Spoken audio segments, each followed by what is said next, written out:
CBS Atlanta News presents Public Affairs on Peach. Today on Public Affairs on Peach, we are taking a look at House Bill 74. The bill requires insurers in the state of Georgia to cover the cost of hearing aids, something that many states don't do right now. Good Sunday morning to everyone. I'm Brandon Rudat. It's an issue that faces nearly 1 in every 1,000 children ages 3 to 10 years old here in Metro Atlanta. Did you know that most insurance companies out here in Georgia do not cover the cost of hearing aids for children? Hearing aids can cost as much as $6,000 a pair. It's a lot of money. Only 20 states require insurance companies to cover that cost. In an effort to lobby state lawmakers to require insurance companies to cover that cost, officials and supporters of the organization Let Georgia Hear spoke to lawmakers at the beginning of February. Joining me this morning to talk more about House Bill 74 and their efforts to make it law, here in our studios this morning, Sarah Kogan and Kelly Jenkins with the organization Let Georgia Hear. Ladies, good morning to you. So we'll start with you. How did you even end up getting involved in something like this? Well, first of all, thank you so much for having us. My son, Gerald, who is now 3 years old, was diagnosed with hearing loss at birth at Northside Hospital here in Atlanta. 99% of children in Georgia are screened at birth for hearing loss, and we found out eventually that he had mild to moderate sensory neural hearing loss in both ears. So you knew from the very beginning that the day that you gave birth to your son or days afterward that he was essentially deaf, right? He couldn't hear.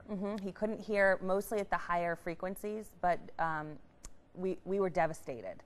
And when we spoke with the audiologist after all the testing, I said, okay, well, he needs hearing aids. We'll just call our insurance company. And what happened? She said, private insurance companies don't cover hearing aids in the state of Georgia. What was your reaction when they said that? I felt like I had been, punched in the gut. I mean, I didn't understand. I mean, basically, in my opinion, not giving a child access to hearing aids is especially when they're born that way. And I think that, a newborn baby coming into this world who is deaf, one would think that insurance companies would say, all right, this is something we provide you.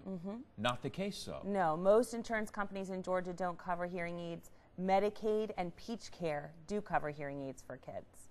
All right, now we're going to bring you into the conversation. Yeah. You too have a child with hearing loss, progressive hearing loss, and you yourself at about age 6 also had hearing loss. That's right, and I can personally attest having hearing aids really makes all the difference and be able to live a normal functioning life and speaking and hearing with everyone. All right, so you have, explain to me what you have in your ears. I have a device called the Lyric. It's a type of hearing aid that is a disposable hearing aid that's placed a couple of millimeters around from my eardrum.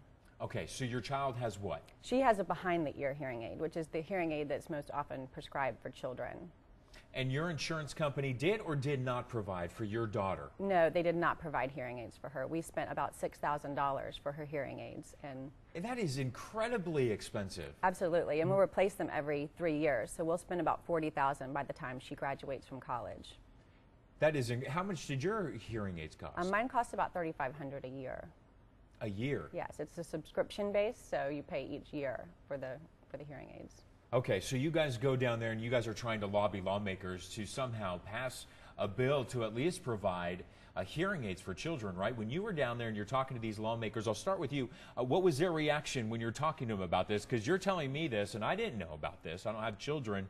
I'm shocked by it. What was their reaction? They were shocked. I mean, when you think about health insurance, there's some pretty basic things that you think it would cover. And lawmakers are the same way, especially for children. They were just really surprised. Kelly wrote a letter to her legislator. I'll let her tell you a little bit about it, and she got an immediate response. Absolutely. I wrote a letter about our children and how well they were doing at the Atlanta Speech School, and within 24 hours he called and said, I want to meet with you. And now that Sarah and I have met with probably 100 lawmakers, we realize how unique that was. So we're really grateful to Representative Edward Lindsey for listening. So often in politics we see Republican, Democrat, everyone's so divided. You guys have been talking. Is it both sides of the aisle agree on this? 100%. Are you pretty sure that you think that you can get some consolidation down there and that there can be an agreement and something can be done? We hope so. We hope so. Right now What's the pushback?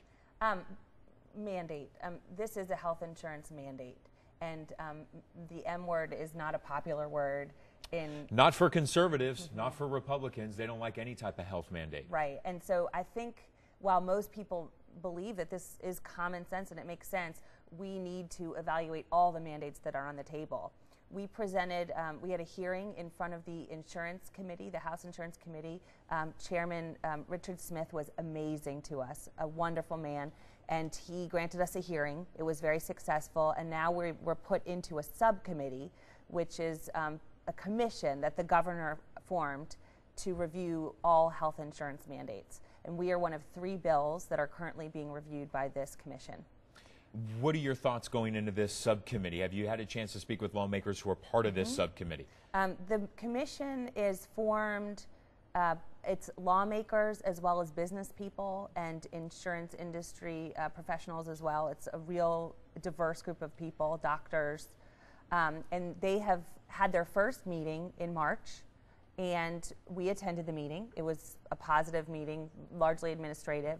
They've broken into 3 subcommittees. The first is a financial subcommittee, the second is social, and the third is medical efficacy. But essentially, when it comes down to it, the hearing aids have saved your child's life and your life, right? They've definitely improved the quality of our life, absolutely.